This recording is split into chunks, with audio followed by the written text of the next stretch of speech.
Hello, everyone. Welcome back to another live stream. Thank you so much for tuning in for another show. Welcome to all of our members, subscribers, and viewers from all across the world. Tonight, I wanted to be talking to you about the massive ambushes being conducted by the Palestinian resistance, primarily Al-Qassam brigades, but also Saraya al-Quds, both armed wing of Hamas and the PIJ, against the genocide forces wreaking havoc and destruction and barbarism in Gaza. The following thing that I wanted to be talking to you about is the important developments that are happening on the Syrian front. Every single day, by the hour, we have more and more updates. And now it appears to be that we are having a strike from the Syrian government and its backers against the advancement of the armed Syrian opposition, and what all of that means alongside the developments that are happening on the diplomatic side, trying to resolve matters when it comes to Syria. But we're going to start off with this here, Al-Qassam brigades and Saraya al-Quds, but this video was released by Al-Qassam brigades, the armed wing of Hamas, taking action against the genocide forces in Rafah. Now, mind you, Rafah is an area that the genocide forces have been in for over 8 months now. Benjamin Netanyahu said he dismantled the brigades in Rafah, that he destroyed all of the tunnels, that they basically got rid of them. However, it appears to be that these resistance forces in Rafah are still exceptionally active. So in this operation that was conducted several days back and Al-Qassam released today, they usually have a bit of a delay sometimes when it comes to publishing the videos due to security purposes and things that are on the ground. And they called it the operation for, as in paying back for the blood of the martyr Yahya Sinwar. So this attack, it had 3 ambushes. This is the first ambush, right? This is the first ambush coming from the Palestinian resistance. They had 3 ambushes, one against tanks, one against the D9 bulldozers that destroys buildings, and the other one, a sniper shooting genocide soldiers inside of Rafah. In the eastern part of Rafah, it's called the Junaina neighborhood. And these are the Egyptian borders here. So the Palestinian resistance published this attack, and this is the location. This is one of their snipers here conducting these attacks against some of the genocide soldiers in Gaza. And I'll let you watch some of it with the audio here. وعند الوصول قوات نجد للعدو يقوم وليد بقطع النجدات عن منطقة المقتلة البطلي التوظيف والسداد. بتقدموا باتجاه الشمال الغربي من منطقة المسلخ، والحين بشوف قديش العدد وببلغك. تمام. هاي الآليات وصل محيط البرج. تمام. هاي نقرب نوصل لك هنا نوصل لنا.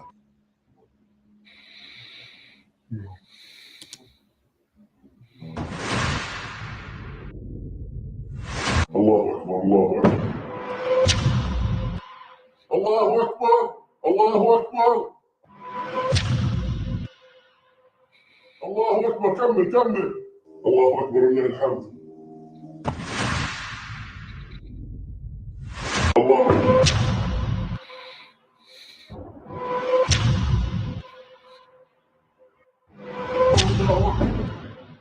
الله الحمد لله الحمد لله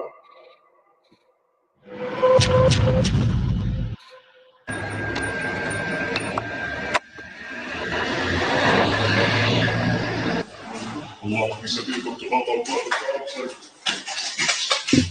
الله يا رب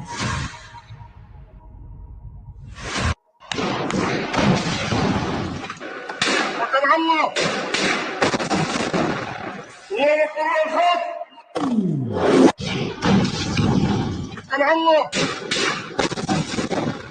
الله أكبر الحق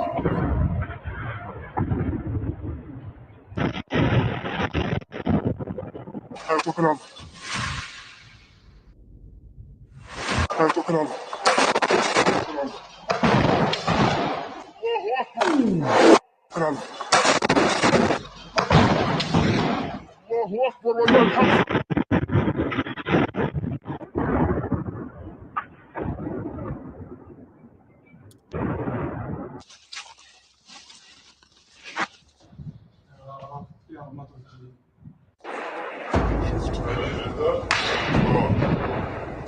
ثلاثة أربعة مصورين خمسة ستة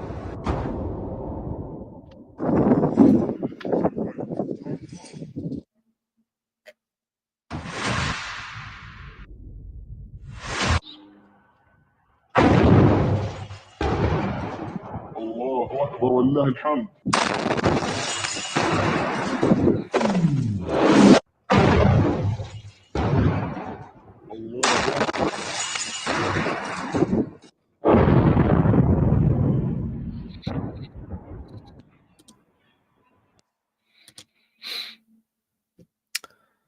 So this was a summary of these operations that the Palestinian resistance carried out several days back against the genocide forces in Gaza several days ago, and that they just published today, and that is in Rafah. That is in the eastern part of Rafah, an area that again Israel said that it controlled completely several months back, and they said that they also dismantled the final brigades of the Hamas forces, or their armed wing, in that part in Gaza several months back.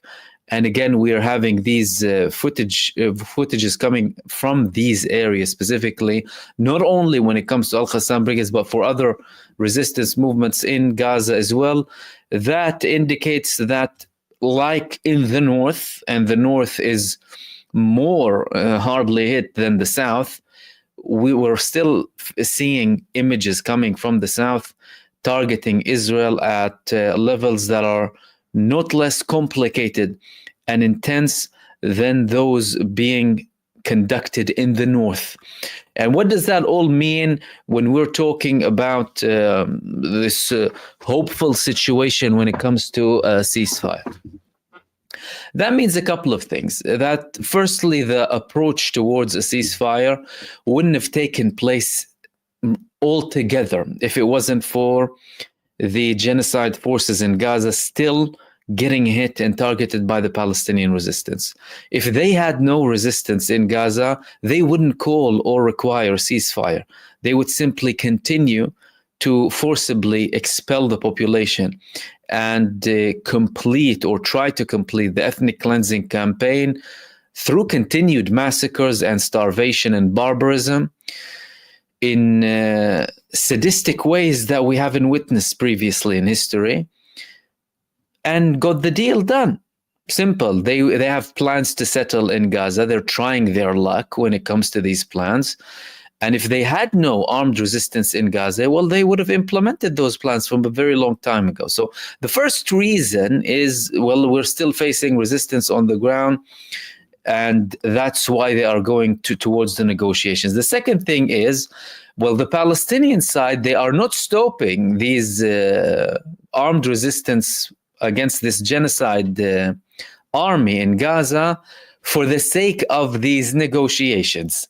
So although yesterday we're speaking about new mediators coming in the picture, Russia becoming more involved and potentially being a mediator after we have a ceasefire, more talks, the delegation in Egypt, in Israel, and likewise Israeli delegations in Egypt, more statements coming from the representatives of Hamas who are representing the Palestinian side when it comes to the negotiations, and their talks about more communication to do with the ceasefire and the prospect of having a ceasefire. And again, nothing confirmed. And even if we do have a ceasefire can be broken, like the very fragile ceasefire that we have with Lebanon and Israel at the moment. So the Palestinian resistance is still there, it's still ongoing, it's still strong, and there is no sign of them backing down or stopping anytime soon. That's the first thing. The second thing, Ansarullah in Yemen, they targeted the genocide state with Palestine 2 missiles. Palestine 2 missiles are hypersonic missiles that can reach, well, to beyond Israel, really. And that's not the first time that they're targeted. They said we target the strategic location inside of the occupied territories with a Palestine 2 hypersonic missile, and that they also targeted a US destroyer and 3 supporting ships that belong to the US Navy in the Arab Sea and the Gulf of Aden, with 16 ballistic missiles and UAVs and cruise missiles as well. This statement came earlier on from the spokesperson of Ansarullah, Yahya Sari'. He had this statement earlier on, in which he declared all of this operation and the fact that they are still continuing their operations against Israel up until we have a ceasefire with Gaza and the siege is lifted on Gaza. A couple of days ago, Abdul Malik al-Houthi, the leader of Ansarullah, he said that he congratulated Lebanon on their victory on Israel, the Lebanese resistance, but he said that there is no ceasefire with Yemen and Israel. Likewise with the Iraqi resistance movements, they said there is no ceasefire between us and Israel, and this is another sign that the war hasn't stopped, and the only ceasefire when it comes to the confrontation comes only from Lebanon, although we still have ongoing tensions and recorded breaches that Israel is conducting not only on the borders but also inside of Lebanese territories deep into Lebanon. Some of these breaches were recorded in Beirut. So that's the second thing that I wanted to talk to you about. Important developments coming from Ansarullah targeting the genocide coalition that is supporting Israel in the Red Sea, and also targeting the genocide state itself with a Palestine 2 or Palestine 2 ballistic missile. Which leads us to the third thing that I wanted to talk to you about. We've been talking about and covering the developments in Syria for the past couple of days, and they are indeed developing very, very quickly. We had a confirmation coming from the Hayat Tahrir al-Sham, they're called, from the administration of the liberated areas, as they call it, that their leader Al-Julani was killed in a strike on their headquarters that took place in Idlib by the Russian Air Force. They call it the Russian-Syrian Air Force, because the Russian and Syrian Air Forces, they conduct joint operations inside of Syria, and yesterday they decided to target the leader of the Hayat Tahrir al-Sham, they're called the Committee to Liberate the Levant in English, that are conducting this operation in northeast Syria that is now stretching down to Hama. Now, with regards to Hama, there are conflicting reports. Hama is quite a distance from Aleppo, Hama, and you're getting closer to the central parts of Syria, closer to the borders with Lebanon. There were reports that the armed opposition reach those areas. Other reports confirming that no, we are also facing confrontation by the Syrian army against those movements in those areas. Today, the Iranian foreign minister was in Syria. The foreign minister was in Syria after a planned visit that we spoke about yesterday, during which he spoke with the president, of Syria, Bashar al-Assad. So we had this report here in Al-Mayadeen saying the Iranian foreign minister Abbas Araghchi has arrived in Damascus and he affirms solidarity with Syria, unwavering support for Syria amid the activation of foreign-backed takfiri terrorist groups in the country. This is the terminology being used by them.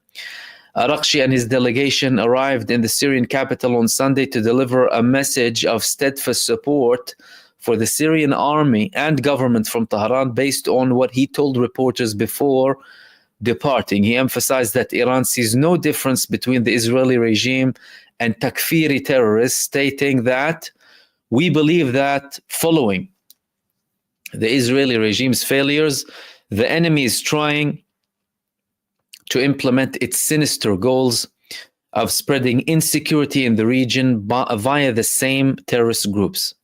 Araghchi expressed confidence that, based on precedents, the Syrian army would prevail against these groups. This comes as terrorist units advance southward towards the city of Hama, showcasing that a coordinated counterattack by the Syrian army appears to be taking shape. Now, a note here, based on precedents, that is indeed correct.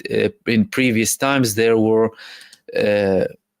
advancements when it comes to the Syrian opposition and the armed groups towards many parts of Syria, but they later retreated. They were targeted, they were confronted, and they had to retreat eventually when they faced proper opposition. And usually when it comes to the situation in Syria, we've seen many cases of tactical retreat from the government forces and their backers and their supporters, following which they had taken these areas back. And when it comes to the actual armed opposition conducting this operation in Syria, there is no physical vision or physical evidence to support the fact that they would be able to establish themselves properly in those locations that they were in. And in some of these locations, like Aleppo, for example, there were Syrian forces that retreated, but not like massive numbers of Syrian forces, because the situation was pretty safe. And we were in the middle of a peace process, talking about more de-escalation. And also, we were expecting more de-escalation following the statements coming from Turkey and from Syria as well, that they will be sitting down, they will be potentially sitting down and talking to each other to try and resolve matters. So clearly there's a strike back coming from the Syrian side. And also, there is a meeting that is due to take place between the Iranian foreign minister Abbas Araghchi and Turkey. He might meet with Erdogan himself, or he might meet with the foreign minister too. Both of them are very much heavily involved in what's happening in Syria. Now, his tone with Turkey, because they always have ties, but there's always tensions between Iran and Turkey.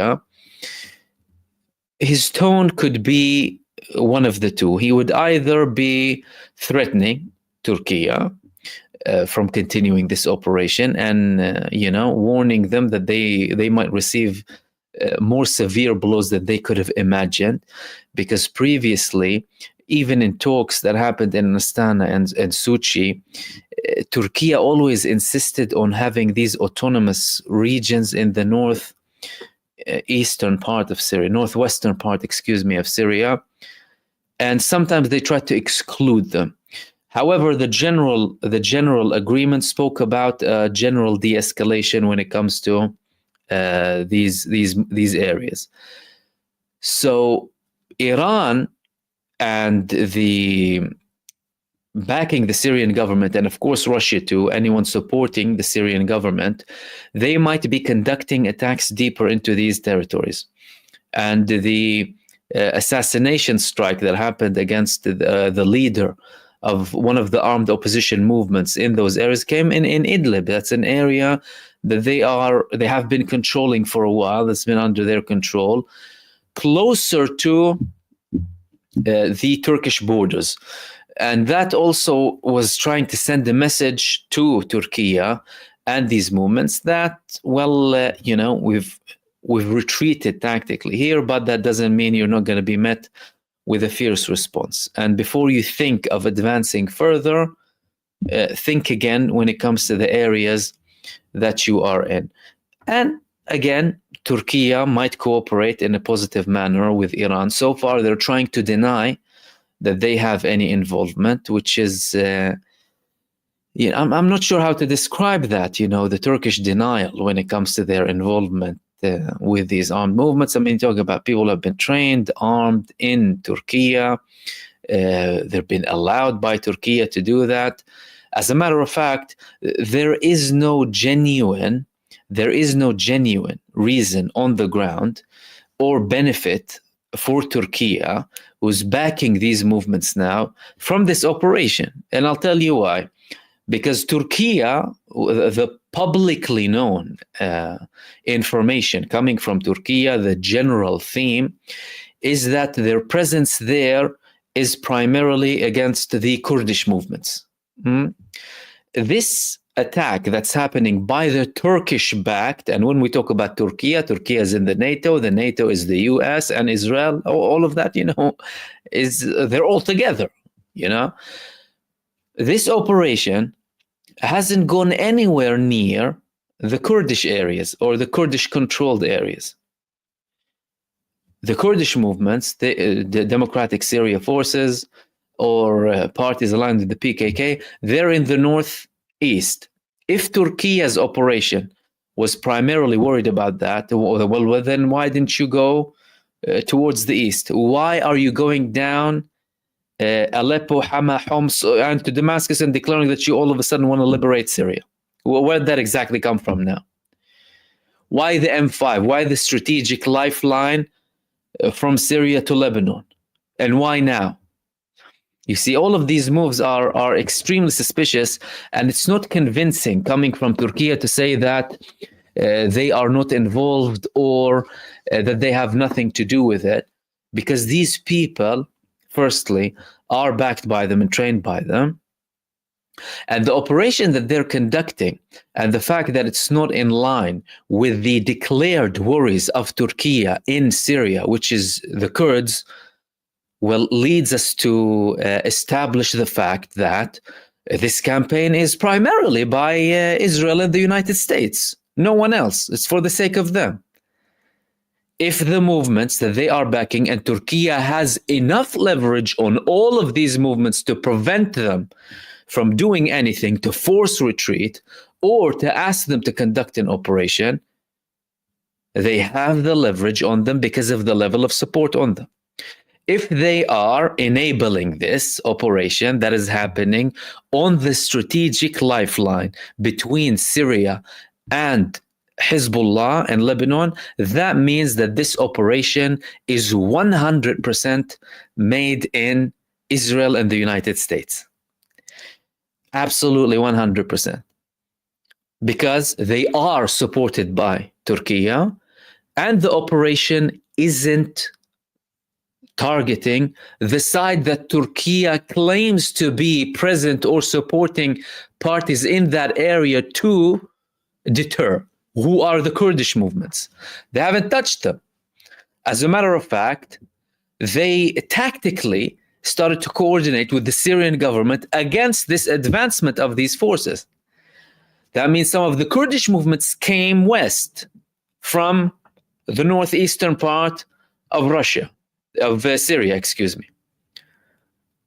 All of these things prove that this operation is genuinely for the sake of Israel and the United States. There is no other explanation.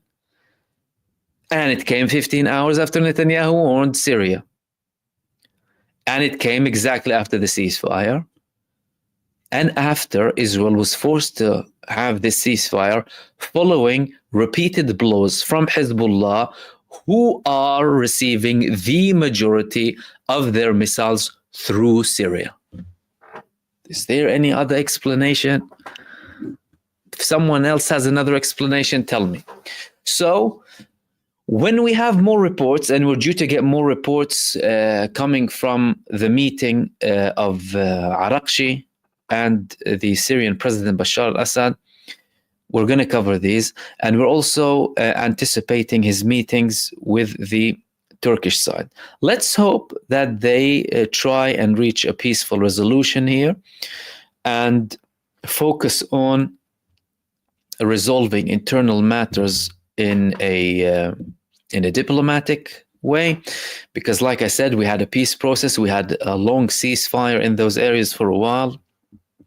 This operation came out of the blues, really, but not out of the blues from the sides who were behind this operation. That was indeed enabled by Turkey too.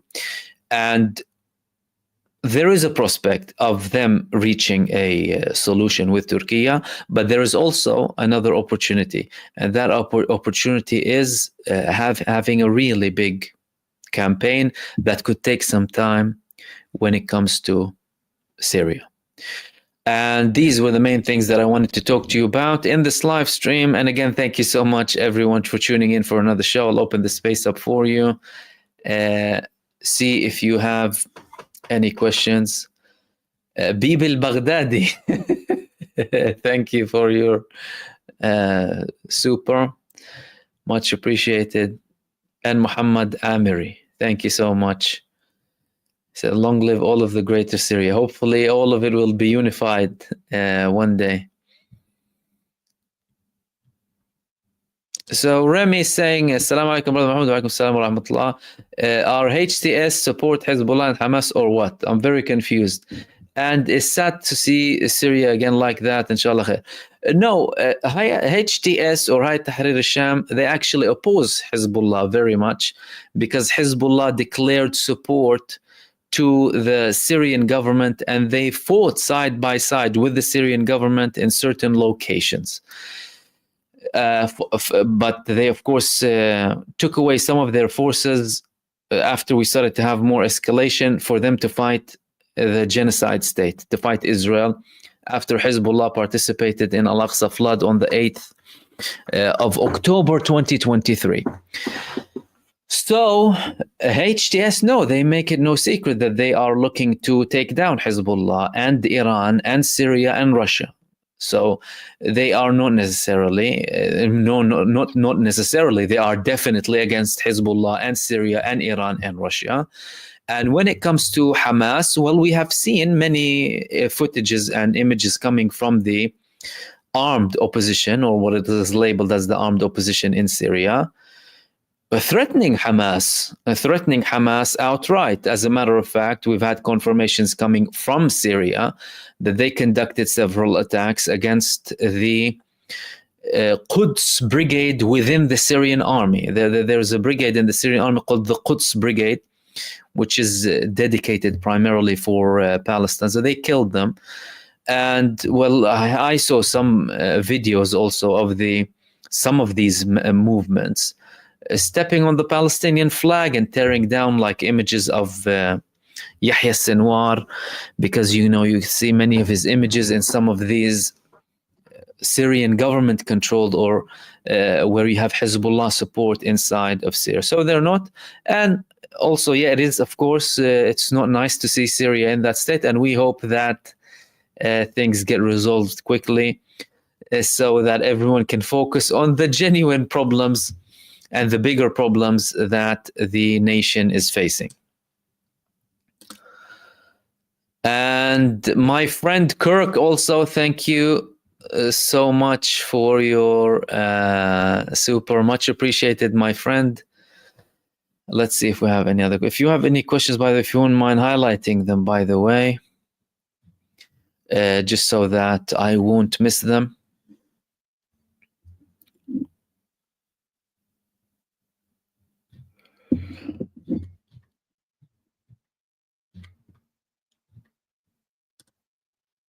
Oh, yeah. So someone is saying something here. Okay.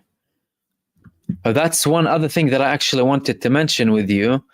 And I missed who mentioned it. Let me just try and see. No, sorry, I missed you. But someone said something about the. No, actually, one of you said that said something about the F-35s. But there was a report, by the way, coming from Germany, that Iran now has the Sukhoi 35. They have the Sukhoi 35 coming from Russia, right? Let me try and find the article.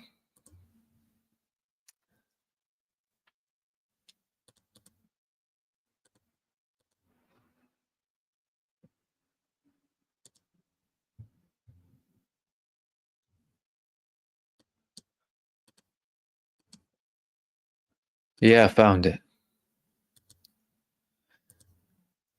So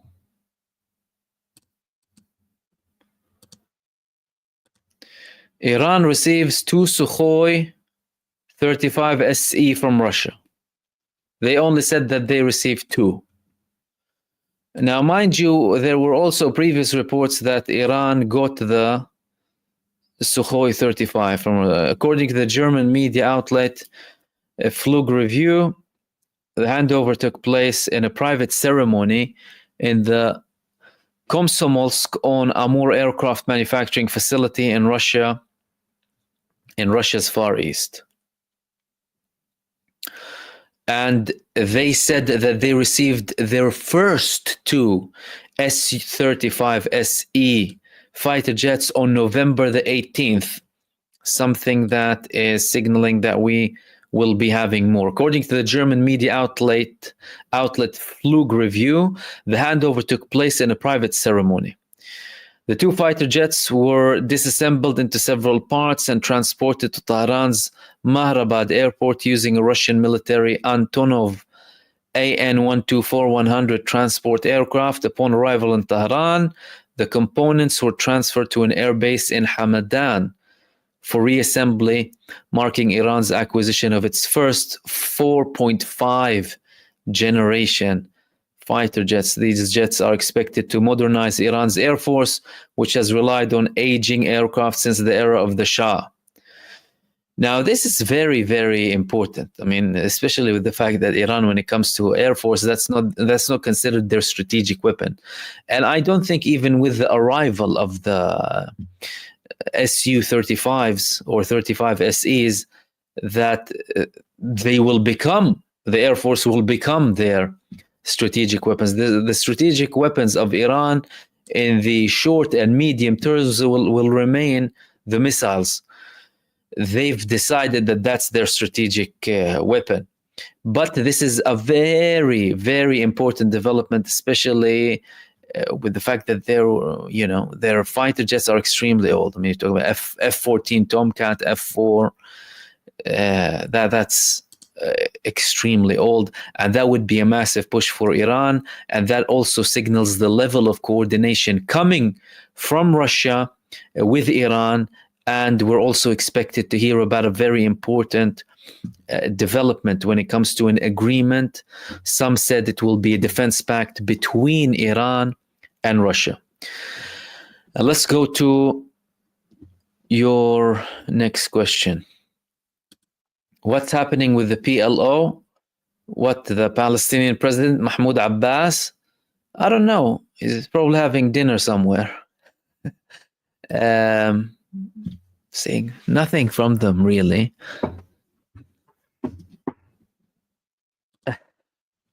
Brother Mahmoud Al-Golani, a member of the Golani Brigade.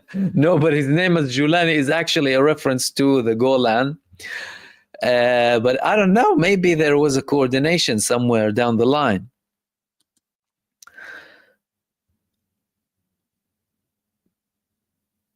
Okay, Zach, do you think Iran believes they can use their leverage not to attack the Zionist entity to pressure a ceasefire to explain the delay, or are they preparing for a larger war? Listen, I believe Iran and the resistance fronts have never stopped preparing for a larger war, and that's something that has been very evident from the past year. We have seen things never seen before in the past year following Al-Aqsa flood. The coordination, unprecedented. The level of attacks coming from the resistance fronts, unprecedented. How many fronts were open, unprecedented. Iran itself attacking, unprecedented. So these are the fruits of decades of work. You know, these people were preparing, and they still will prepare, even if there would be a de-escalation, even if there would be a peace process. They would continue to strengthen themselves, because we live in a world that is run by power. It's not run neither by morals nor by international law. And they understand that. Of course, the Iranians understand that. And they also understand that anyone who goes to bed with the US administration faces consequences. So they're also saying that, well, if the argument is still there that Iran is indeed using their lack of response so far, not a cancellation, a delay of the response, well, they're seeing that it's bringing results. We have a ceasefire in Lebanon. Can we handle a couple of more weeks, see if something comes to life in Gaza? Perhaps. The 60-day thing is very important, by the way. The fact that we have a 60-day temporary ceasefire in Lebanon. Conditional, most likely on having a ceasefire with Gaza. And then Israel would come out of it by saying that, oh no, it was just the right time now, because now, you know what? It's a trend now to have ceasefires. You know, we had a ceasefire with Lebanon. Let's have another ceasefire with Gaza. And, you know, start to legitimize it in the Israeli public opinion. We're seeing more and more reports in Israeli media and by Israeli politicians and with Netanyahu himself that the situation is now ripened to reach a ceasefire with Gaza. Polls, all of a sudden Israel's concerned about polls. 71% support a ceasefire in Gaza. If that happens, well, Iran would consider it an accomplishment, and it would be an accomplishment, and it would be a contributor. Because let me tell you something, Israel was hit really, really hard in the past year, in the past 14 months. But the biggest blows it received by missiles were from Iran. When it comes to missiles, the biggest blows were from Iran. The biggest blows altogether in terms of losses were from Gaza. That's considered to be the least equipped part of the resistance fronts. And then from Lebanon, and then from Iraq or Yemen will share the third place, I think.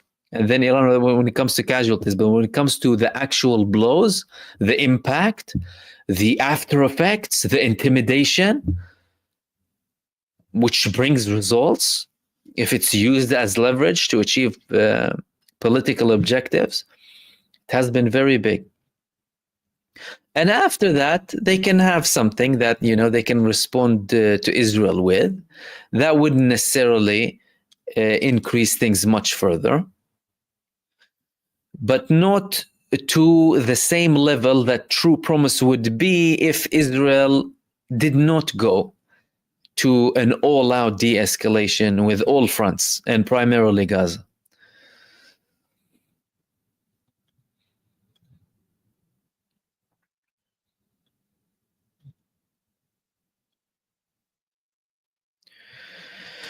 Irene Z, thank you, said Salam, Jazakallah khairan, wa yakum. Thank you, Irene, Salam. Said, why is HTS not liberating, helping Palestine? Is it because there's Zios and Zio lovers? Why are Muslims so divided on this? Could you show Nazar Banat? I showed the Nazar Banat video before, by the way.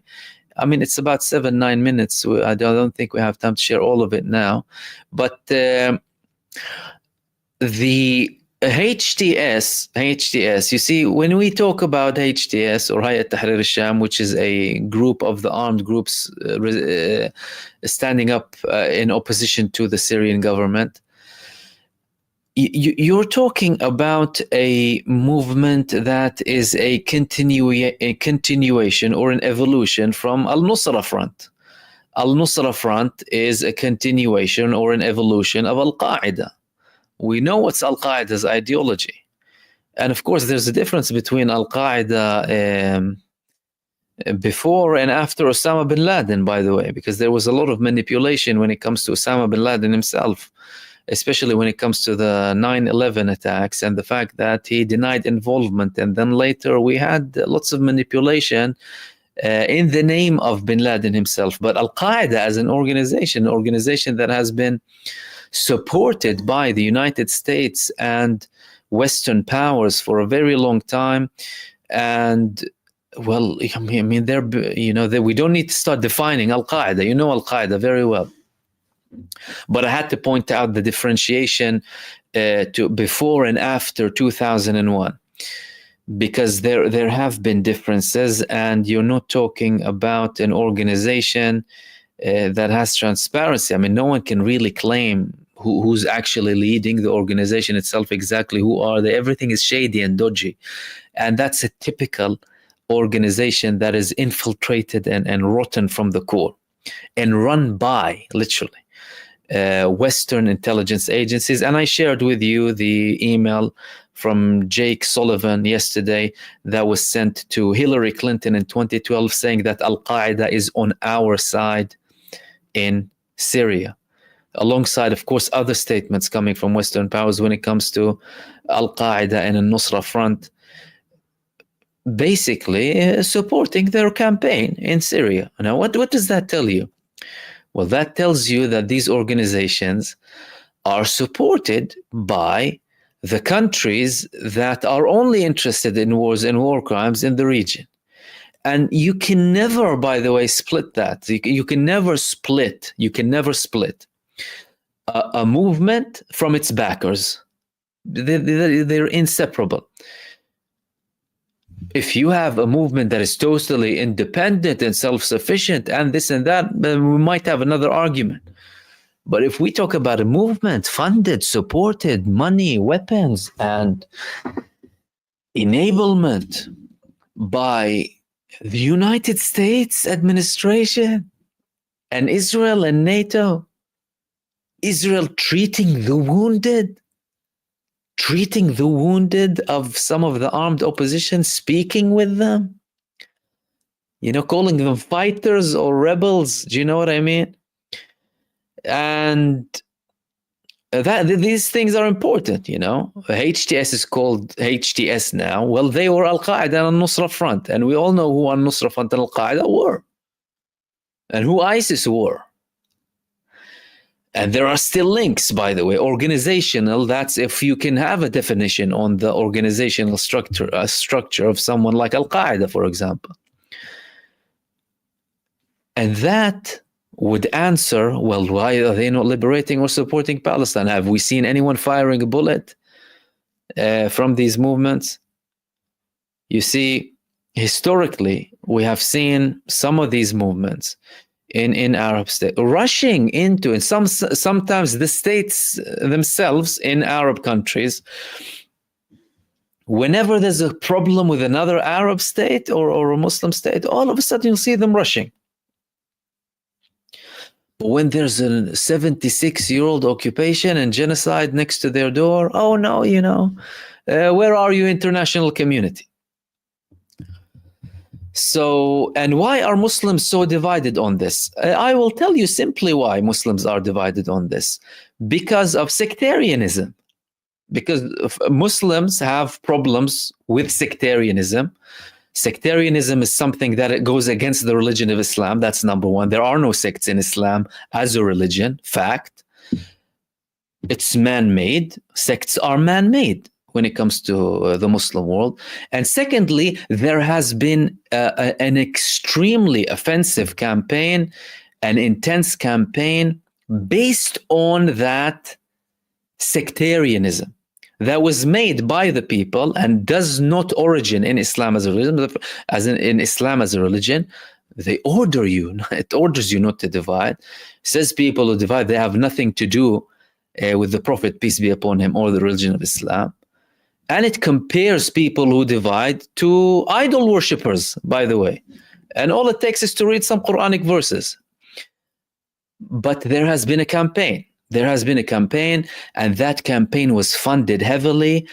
And that campaign has been only based on sectarianism when it comes to Syria. Why are you fighting the Syrian government? Because Bashar al-Assad is an Alawite. Why are you fighting them? Because they are the Shia, right? And to be fair, you did have people on the opposing side, from the side supporting the Assad government, having the same sectarian tone for a long time. So it's not like you have saints in this. But this sectarian tone made the whole conflict extremely toxic and poisonous. And when you have a conflict wearing the sectarian robe, you start having more problems. Why? Because all of a sudden you coated it with a religious or sectarian, to be more accurate, robe. And people start to get sensitive to them. Oh, no, it's about my religion now. You're talking, it's as if this man is against my religion or the other person or my sect, excuse me, not my religion, you know. Islam is above all of these things as a religion. And no one has the right to act in the name of Islam as a religion, by the way. No, neither side. But that's why. And they are trying to... And again, ask yourself, why is this now? They're trying to bring this subject again now when, after we had 1 year of solidarity and unity in the Muslim world, confronting the real terrorists, the real war criminals and their backers, Israel and the United States administration and the global genocide coalition, the real culprits. What do they do now? They try and stick a knife in the back of the Arab and Muslim world. Look, all of a sudden, again, the sectarian tone, and we need to do this and that. Who does that help, and why now? And that's why everyone on the opposing side supporting HTS or is totally against the Syrian government, for example, should ask as well valid questions. Why now? Who does it serve? For the sake of who? What is that going to do in the long run? There are many questions. But again, you're talking about whenever you have rapid expansion, by the way, you are most likely to have a rapid retreat. You remember when ISIS or ISIL at the time all of a sudden took over the majority parts of Iraq. Oof. Well, what do you mean? Where'd they come from, these people, with their leader who had a special status in US prisons, right?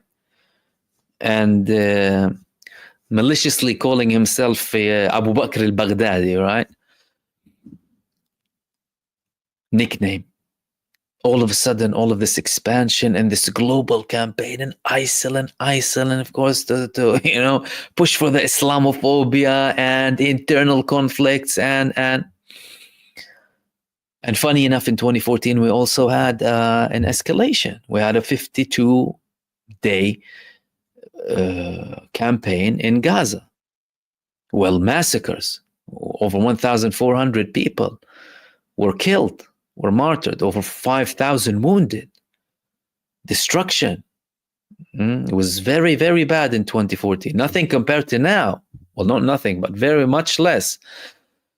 So I think the more, in particular, the Muslim world realizes all of these things. Firstly, the questions about sectarianism itself within the religion of Islam, the fact that it has no origin in Islam and you're prevented from choosing really a sect. In Islam as a religion bans you from having a sect. Say Muslim, you are a Muslim and that's it. Nothing else, right? And then reading into what's happening now. What's happening now, how? Well, I am listening to a certain person, right? And I'm listening to their opinion, the information that they give, or a certain network or what have you, and they have a line or they have an agenda, behind their news coverage. And I establish an opinion. Well, go to the other side and listen to them. And by listening, that doesn't mean endorsing, right? Or accepting with everything, but you have to establish a valid opinion and the truth. Because the truth in many cases is inconvenient. And when you understand that the truth in many cases is not convenient and is difficult and is agonizing sometimes, you will become more comfortable with it. Especially when you start to understand that it's not only what you thought was right. And I hope that clarifies, Irene. Thank you so much for your support and for your continued participation.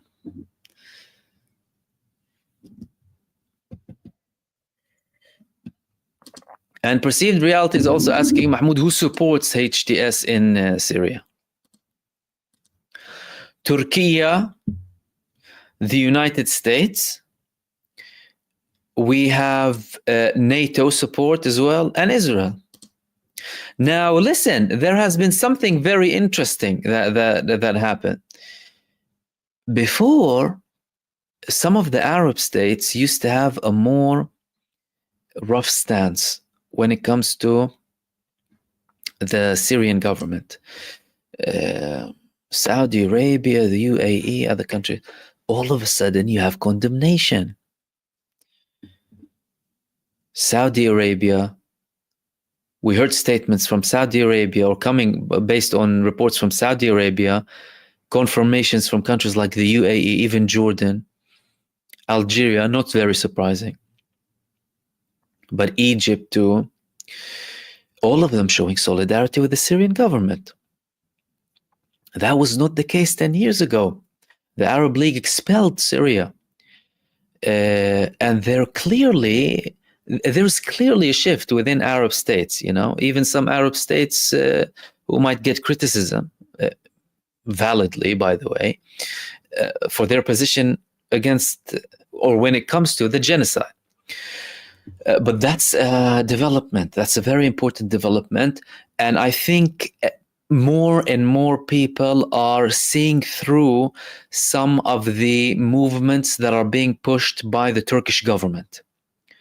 I think that's becoming more and more evident.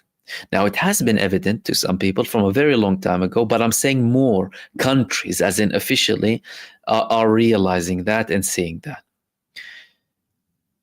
So that will also affect the momentum.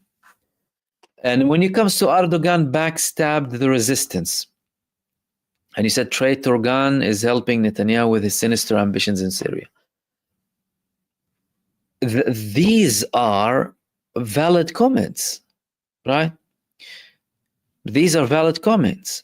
Because who does it serve, this operation in Syria? Who does it serve primarily? Who's the number one benefiting party? Who are they? They are Israel and the United States behind them. It doesn't take a lot, as in you don't need to kind of start reading through stuff. But they just want to cut the supply line of Hezbollah so that Hezbollah doesn't have leverage against them next time.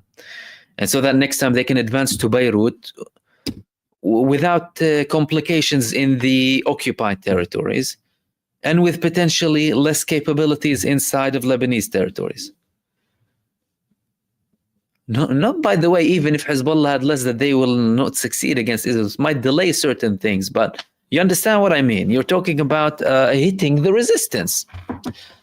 not hitting the resistance, hitting the most well-equipped resistance movement in the world, potentially. I mean, Hezbollah's missile capabilities, they outweigh countries. And that's why Syria is important to the enemies of Lebanon and the enemies of Syria. And again, ask yourself about the line, the path that they're taking. I mean, why that path exactly? To control the western part of Syria, the M5, and choke Lebanon.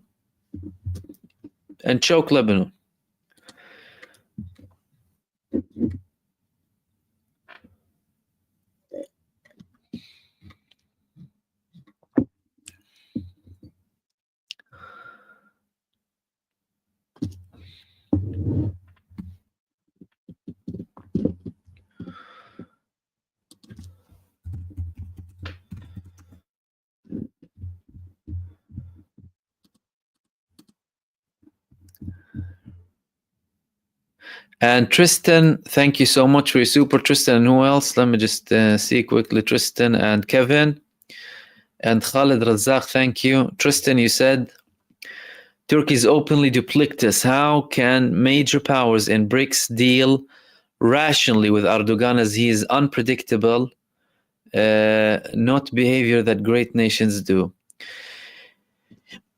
You see, there is a level of irrationality, and irrationality might be an understatement, by the way, when it comes to the Turkish policies or policymakers.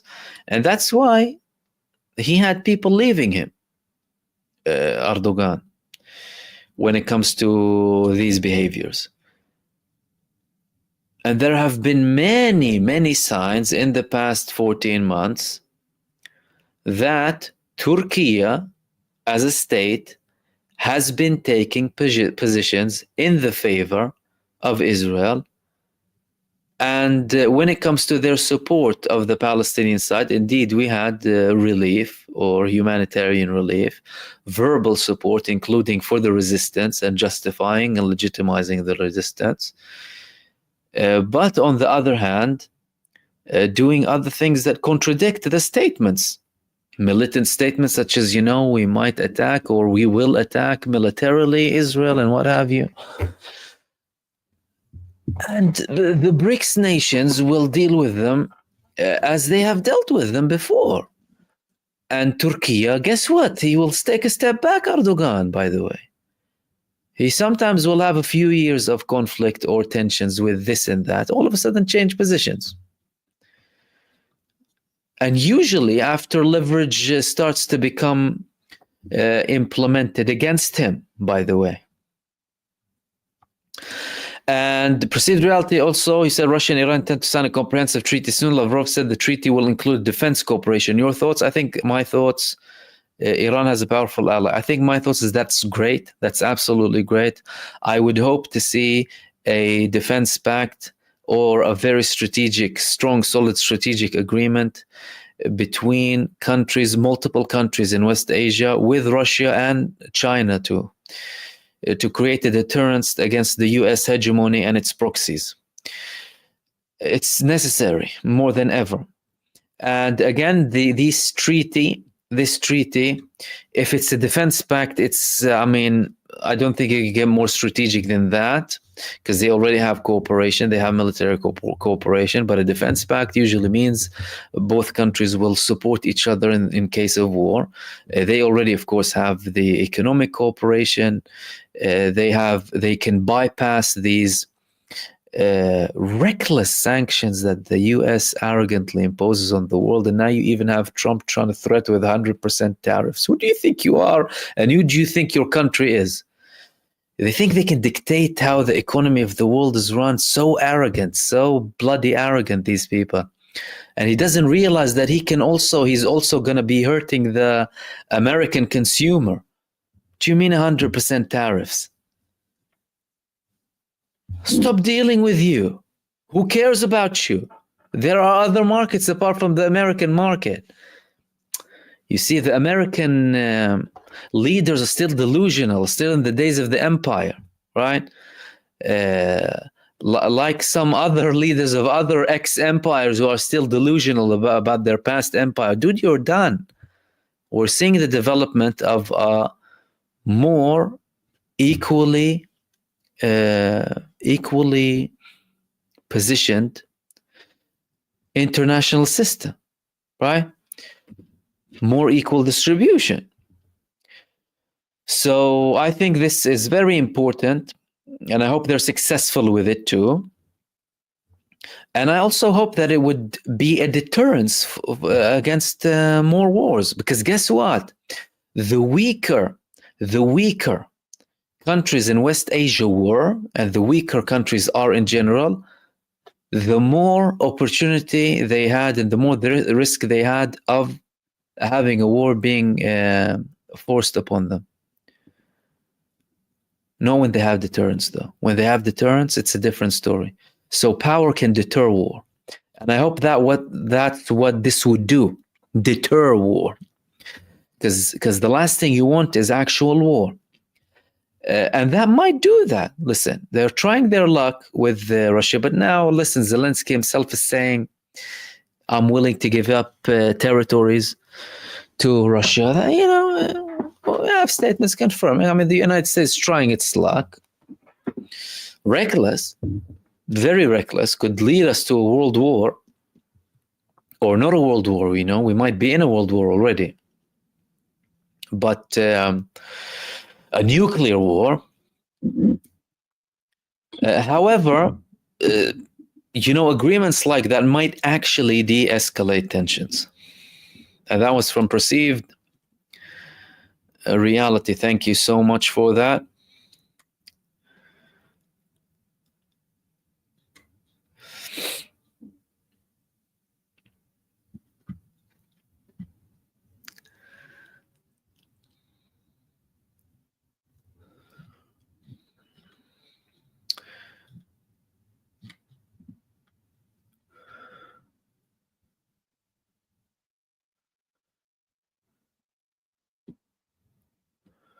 And also, Tristan, you said, I believe Iran will adapt Russia's version of deterrence, strong interdiction via SAM systems backed by good air interdiction via fighter aircraft.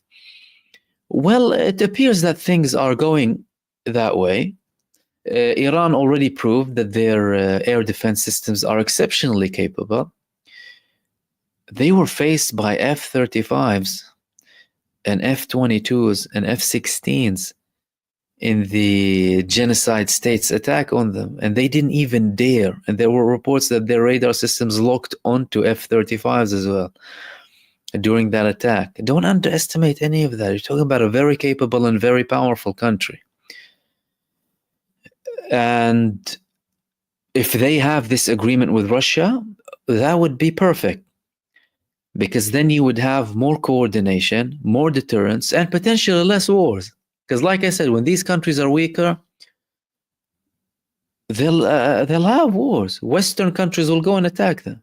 The United States and NATO will go and attack them. When did they attack Iraq? After they choked it with sanctions for many years. And that's what they try and do. But thankfully now we have a backdoor to these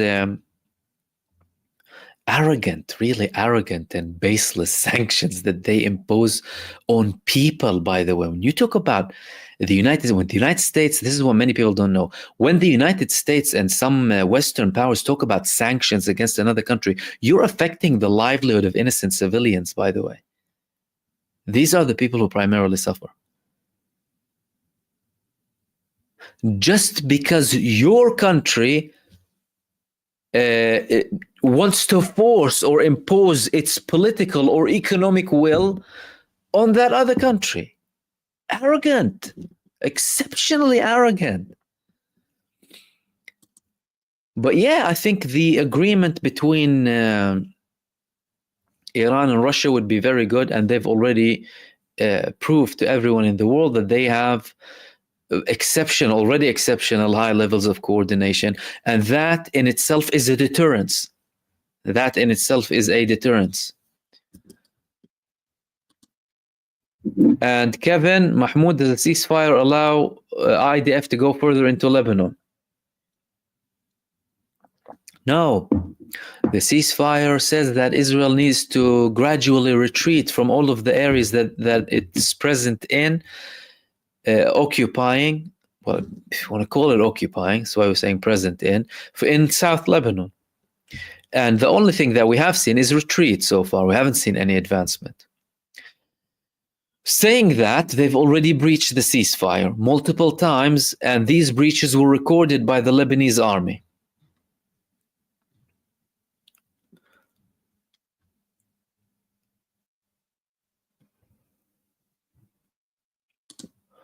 Makhib Salam Mahmoud, what are your thoughts on the World Food Kitchen media coverage this time? The first time I recall it was much more widespread in the media, but now it has been brushed over. Western mainstream media ignores a genocide, doesn't call it a genocide, supports a genocide war criminal entity that is based on Jewish supremacy, racism, mass expulsion, and mass terror, and covers up the complicity of the governments that support this depraved country. Mainstream media is a tool in the hands of the powers really running the show, playing with these political toys, and running massive money behind them.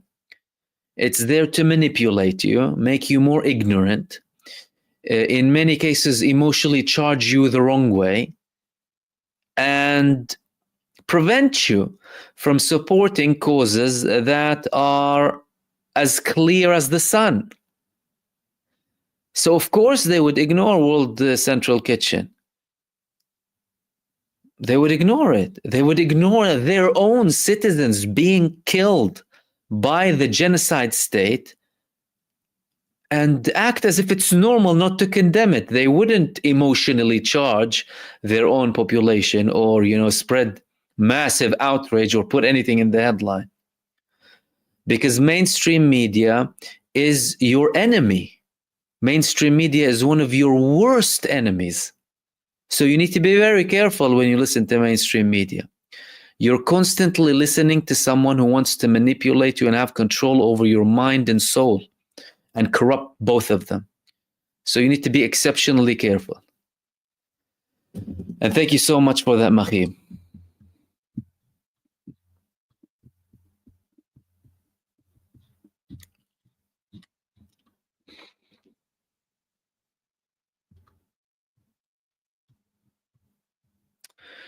And Irene, Al Jazeera's complicit brother Kevork's live was terminated as he was speaking about this. Al Jazeera's coverage, like many other coverages, you need to have question marks, and you cannot put faith in like a mainstream global network. That's something exceptionally dangerous, and everything should be questioned when it comes to the reporting.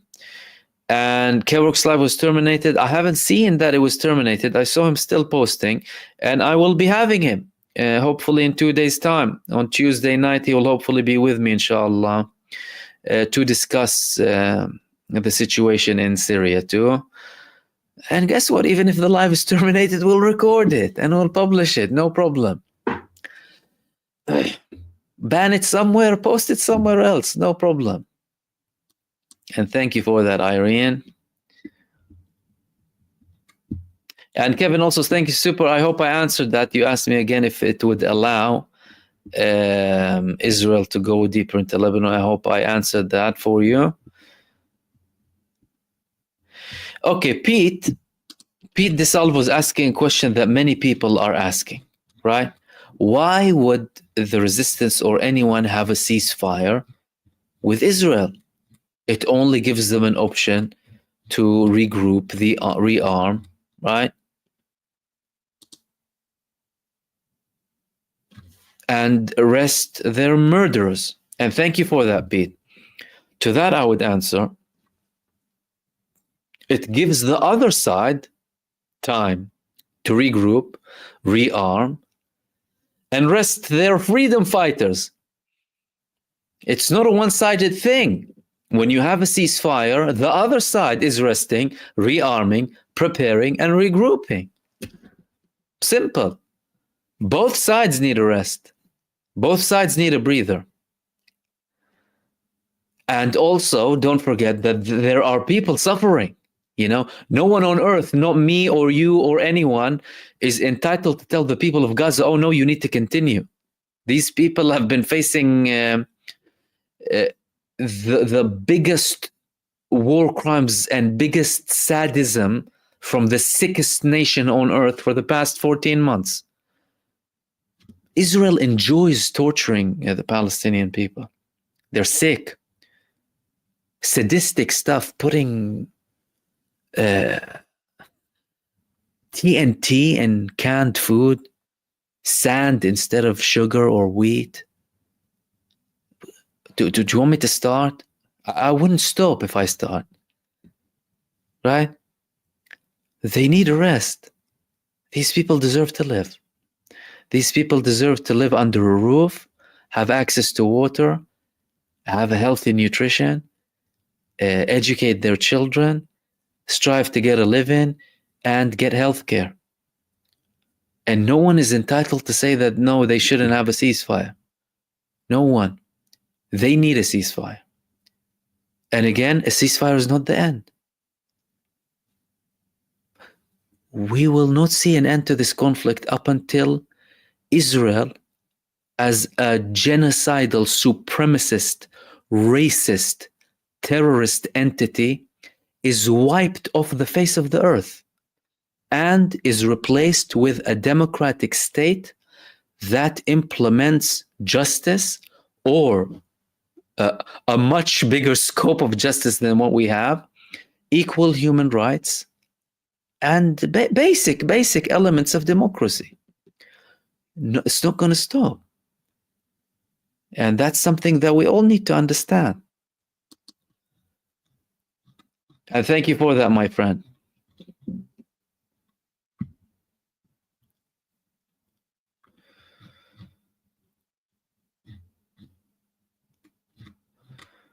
Okay, let's take one or two more questions.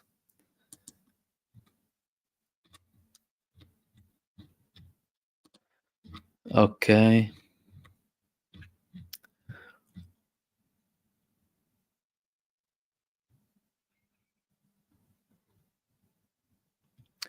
Marcel, thank you for that. You said, we will all be witness to the fall of the corrupt and evil governments and co-ops all over the world. No place for evil anymore in this world. Yes, I think the world, and thank you for your participation, is witnessing a very, very significant shift. I don't think evil will be wiped off the earth completely at any point. I think this is the nature that we live in on earth. And we will never see absolute justice. But what we can do is always strive to get to that justice, and also constantly be prepared and aware of that evil and be very vigilant of it. But we indeed are having extremely dramatic shifts in the world. And I think the coming period is going to be even more interesting. And we'll wrap it up there, guys. Thank you so much for tuning in for another show. Thank you for everyone who participated. Thank you for all of you who sent supers. Sorry, of course, if I didn't reach some of your comments. And Marcel, Pete, Khaled, Kevin, Tristan, Irene, Glenn, Kirk, Bibi, and Muhammad, thank you so much for your supers. Much appreciated. Hopefully I have a video after this for you and another live stream tomorrow. And like I said, I'll have Kevork also hopefully with me on Tuesday night for a live stream. If you have any questions as well for us live, I'll try and share some of your input with us as well. and it would be interesting because he is from Aleppo too. And in the meantime, stay blessed, everyone. Take care. Enjoy the rest of your week ahead, and I will see you soon in the next video. Peace, everyone.